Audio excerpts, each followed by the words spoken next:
We've all been there. The clock strikes midnight, ringing in the new year, and you hope that magically you'll turn into Cinderella, becoming a new, improved version of yourself. That means no more overeating. No more procrastinating. You'll find love and wealth. With 3 simple steps, you can make changes. Step 1, clearly define your goal. The goal should be specific, it should be measurable, and it should be easily attained, at least at first. Step 2, keep track of your activity. And then the next thing that the person needs to do is they need to make sure that they self-monitor that goal. So to keep a log of whether they're succeeding at that goal on a regular basis. Those 2 skills appear to be the most critical for helping to jumpstart a new behavior and keep it over time. Step 3, celebrate your achievements, however small. You need the little win. You need to achieve a small success early so that you can then build on that success later. And don't worry if you falter every now and then. We've all been there. Okay? We've all been there. So it's not a problem to not achieve the goal. What you want is to get the feedback that you haven't achieved the goal and then keep track maybe over a week and see if on week 2 you're achieving your goal more frequently than you were on week 1. If you follow these steps, 2016 can be the year for a happier, healthier new you. I'm Heather Perry, reporting for 6 News.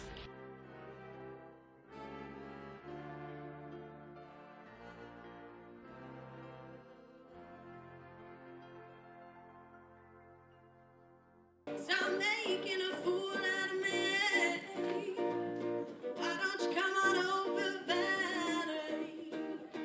2 dreams collided in downtown Lawrence Saturday when a striking songbird performed at the 1-year anniversary bash for KB&Co.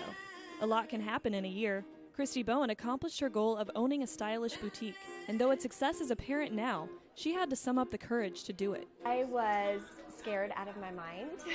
I love retail, I love customer service and working with the customers, but you know, as far as owning your own store and hoping that it succeeds, I was really, really scared. Meanwhile, Kylie Lonecker graduated with a degree and swiftly decided not to use it.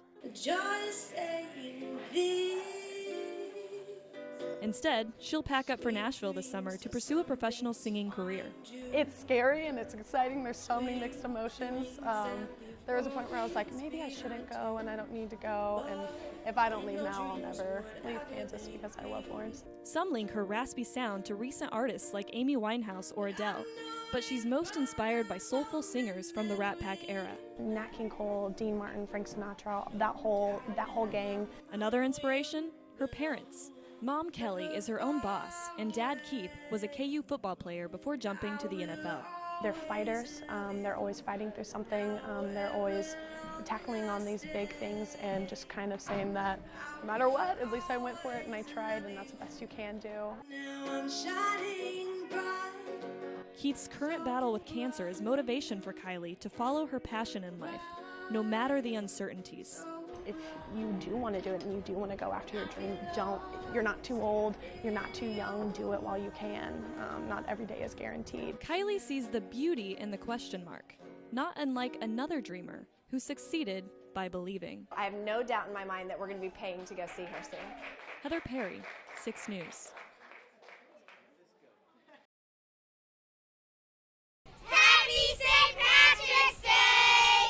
There must be something in the water because everyone is green today. The 29th annual Lawrence St. Patrick's Day Parade is a rowdy celebration of Irish spirit, but all for a good cause. Stephanie, this is no ordinary haunted house. Playing off the fear of phobia, including those creepy clowns, it's 2 nights of terror entrapped in Powhatan Hall.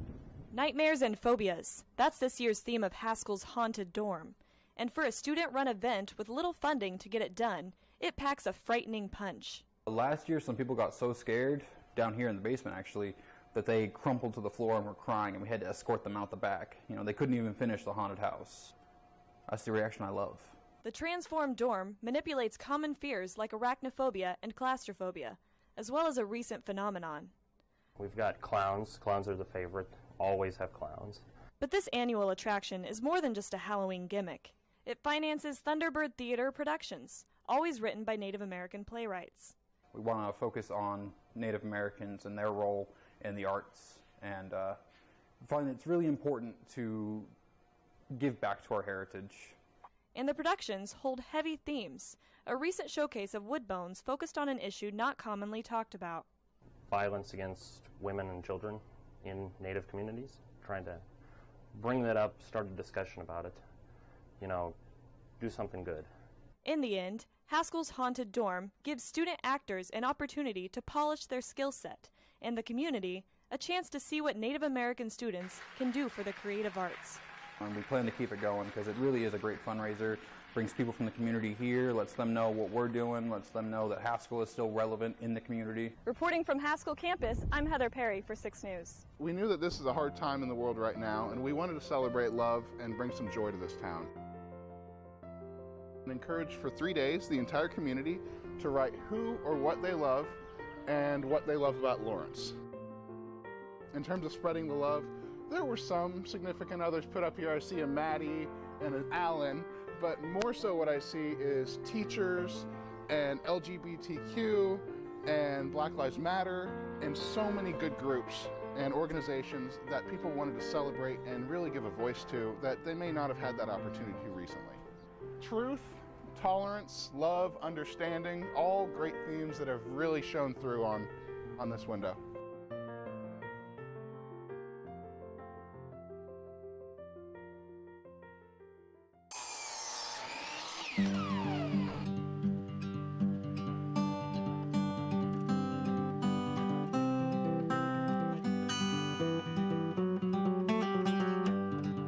Today I would say we have over 50 volunteers, which is really exciting for us. We have had a really great turnout. We have Mayor Soden on site today. People in Lawrence love to volunteer. I think that's a great part of living in this community.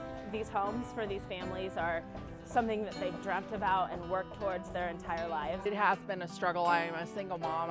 We have 5 children in the family. Affordable housing is hard. It's here and I think everywhere. Affordable housing is important because our city is one of the highest cost cities to live in the state of Kansas. And just because you have a full-time job, you know, that doesn't mean that you can actually still afford to live in Lawrence. I feel very blessed to have the opportunity to become a homeowner, and then the community support and just the people in my life, and lots of people I don't know have all come together to help me, and it's just not words to describe. People in Lawrence love to volunteer. I think that's a great part of living in this community. So all they need to do is visit our website. There's a really easy place to just sign up. You just go to volunteer here and click on that button and just sign up. They can always call our office too, or stop by and get them started.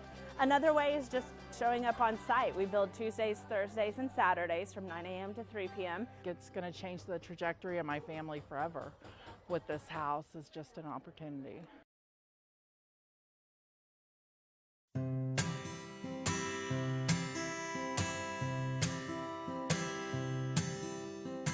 It took me probably about 150 hours or so of work, just nonstop for 2 weeks. Just kept pinning and pinning and pinning until the suit fit me the way I wanted, and then I just sewed that right up. I like the colors in the 90s. A lot of them are like muted, very modern nowadays, and that's great and everything, but it just really caught my eye back then, just how goofy that it was. Green and yellow with a bomber jacket, with this crazy hair. I love it, I love it, I love it.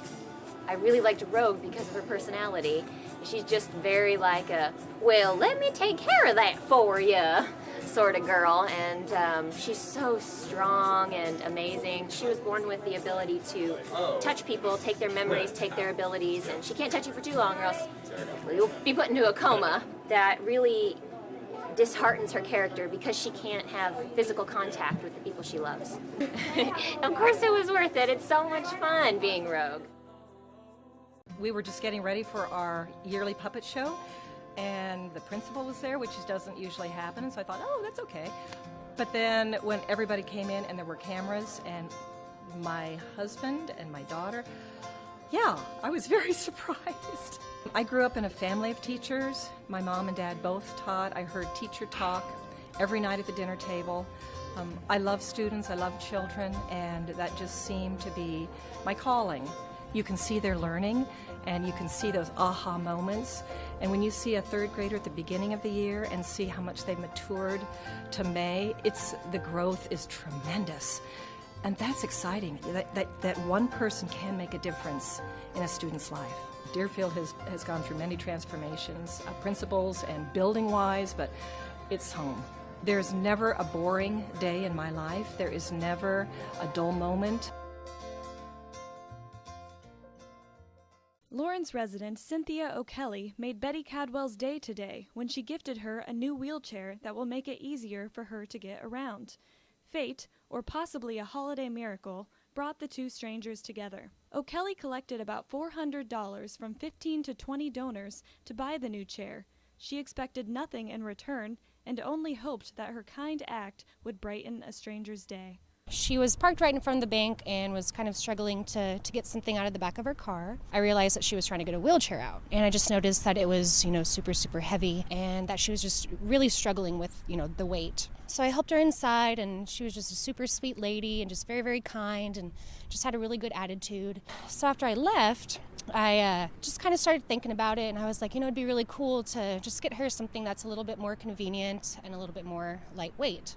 The chair weighs about 20 pounds lighter than the original, and the leftover money will go to Cadwell to use however she wants. I just wanted to do something for her because she was just, so positive and so happy, even though she was struggling so much. And I just appreciate it so much.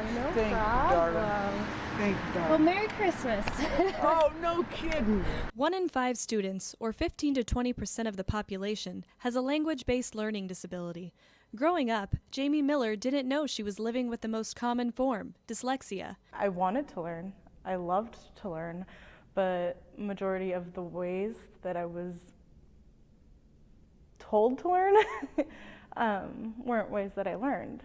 Since reading was Jamie's primary frustration, her mother kept her strong by reading to her aloud. I'd follow along, and then she'd make sure I read a couple pages aloud too, so it didn't seem like she was doing all the work. It wasn't until Jamie went back to school at 27 and failed her classes that she accepted what she suspected the majority of her life. When I got the diagnosis, it was kind of a freeing experience. I knew that I wasn't lazy. I wasn't dumb. For a final in their entrepreneur class, Jamie and her husband Peyton collaborated on an idea, a pen that could read print aloud just like Jamie's mother used to do.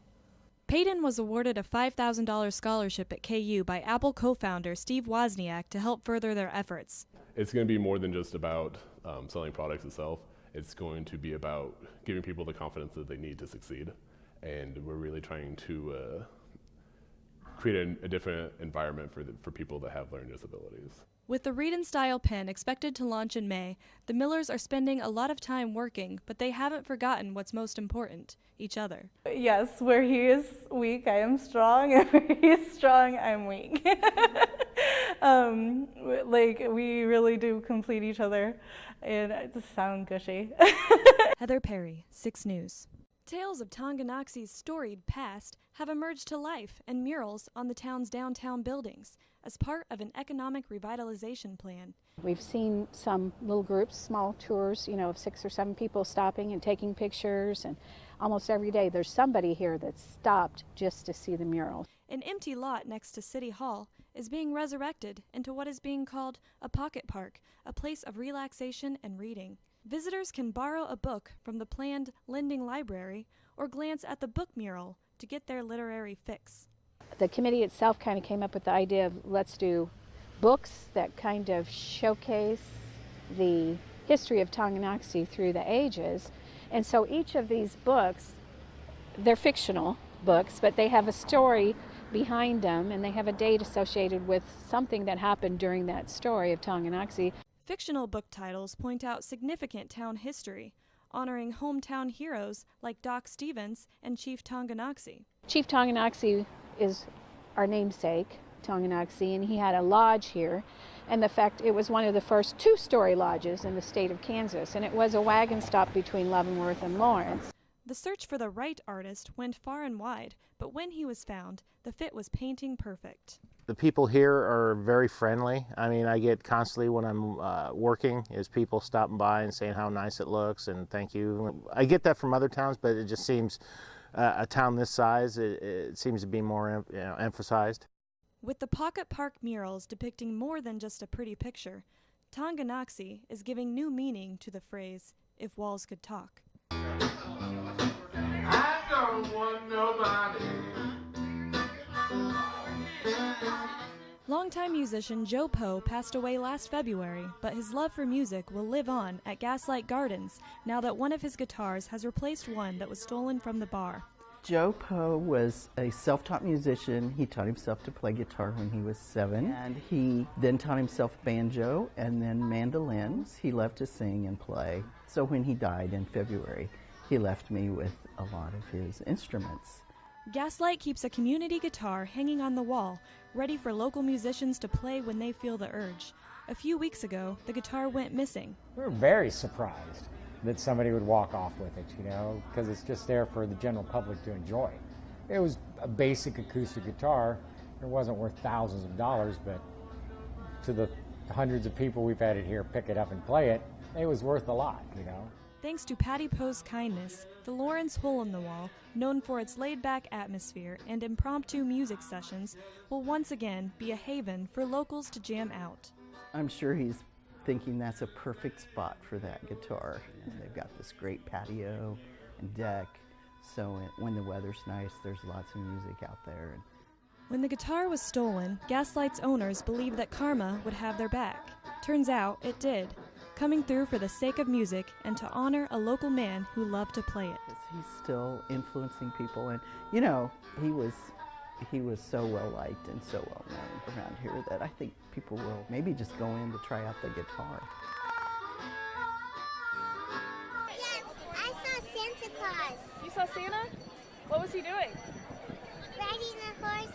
Yeah? Did he wave? Yeah.